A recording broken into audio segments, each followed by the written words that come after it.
মোহাম্মদপুরে এক স্বস্তির দৃশ্য। সেনাবাহিনীর অভিযান শুরু হওয়ার পর থেকে একের পর এক ধরা পড়তে শুরু করেছে এ এলাকার অপরাধীরা। শনিবার রাতে যৌথ বাহিনীর হাতে আটক হয় ৪৫ জন। রোববার মধ্যরাতে দ্বিতীয় দিনের অভিযান নবোদয় হাউজিং এলাকায়। স্থানীয়দের হাতে ধরা পড়ে কয়েকজন ইয়াবা ব্যবসায়ী ও ছিনতাইকারী।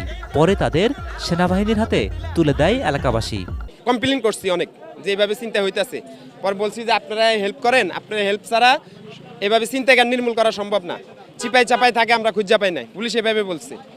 পরবর্তীতে আজকে আমরা সন্ধ্যা থেকে আমরা অনেক লোকজন একসাথে হইয়া এলাকার মানুষ পুলিশের সাথে কথা বলছি। এরপরে সেনাবাহিনী বাইরে আসছে, ওনারা বলছে যে আপনারা কিছু সংখ্যক লোক আমাদের সাথে থাকেন, ছিনতাইকারীদের আস্তানাগুলো আমাদের চিহ্নিত করুন।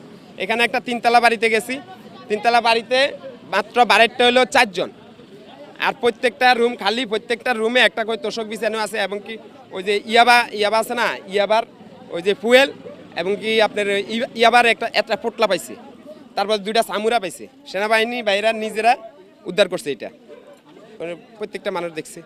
তো এখন আমরা যখন ঢুকছি এদিকে, সেনাবাহিনী বাইরে আসছে, ও এক চিপের মধ্যে ঢুকে গেছে। ঢুকে যাওয়ার পরে আমরা যখন এদিকে চলে আসছি, এলাকার মানুষের সামনে দিয়ে দৌড় দিছে।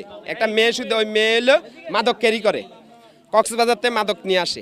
এলো ভিশন মুশকিল আসান অফার। যে কোনো ব্র্যান্ডের পুরনো ফ্রিজ নিয়ে চলে আসুন ভিশন শোরুমে আর নিয়ে যান নতুন ভিশন ফ্রিজ 20% পর্যন্ত ছাড়। রাতভর অভিযানে মোহাম্মদপুরের ঢাকা উদ্যান, চাঁদ উদ্যান এবং জেনেভা ক্যাম্প থেকে খুনের আসামি সহ ছিনতাইকারী, চাঁদাবাজ এবং কিশোর গ্যাংয়ের আরও 22 জনকে আটক করেছেন সেনা সদস্যরা। পরে তাদের হস্তান্তর করা হয় মোহাম্মদপুর থানায়। গত কয়েক সপ্তাহ ধরেই মোহাম্মদপুরের অরাজকতা বহুল আলোচিত বিষয়। সিসিটিভির ফুটেজে দেখা যায়, গত শুক্রবার রাতে মোহাম্মদপুর বছিলা এলাকার একটি মিনি সুপার শপে ডাকাতি করছে একদল সশস্ত্র ডাকাত দল। একই রাতে ঢাকা উদ্যান এলাকায় দেখা যায় 2 দল ছিনতাইকারীর মধ্যে সশস্ত্র মহড়ার চিত্র। শুধু তাই নয়, দিনে দুপুরে একজন নারীকে তুলে নেয়ার চেষ্টাও ধরা পড়ে ক্যামেরায়। জানমালের নিরাপত্তার দাবিতে শনিবার এলাকাবাসীর বিক্ষোভের পর এই এলাকায় বসানো হয়েছে অস্থায়ী সেনা ক্যাম্প। জোরদার করা হয়েছে পুলিশ র্যাবের টহল। এসবে কিছুটা স্বস্তিতে মোহাম্মদপুরবাসী। সবাই এখন খুবই নিরাপদ, সবাই বুক ফেলে রাস্তা এখন চলতে পারবে, চিন্তার কোনো ভয় নাই। প্রশাসন আমাদের হেল্প করবে, আমরা এদেরকে হেল্প করব। এদের প্রশাসনের মাধ্যমে আমরা মাদক ব্যবসায়িক বা ছিনতাইকে ধরাই দিব। যারা খারাপ কাজের লগে জড়িত, যারা চিন্তার লগে জড়িত কিংবা মাদক ব্যবসার লগে জড়িত, তাদেরকে আমাকে প্রতিরোধ করতে হইব।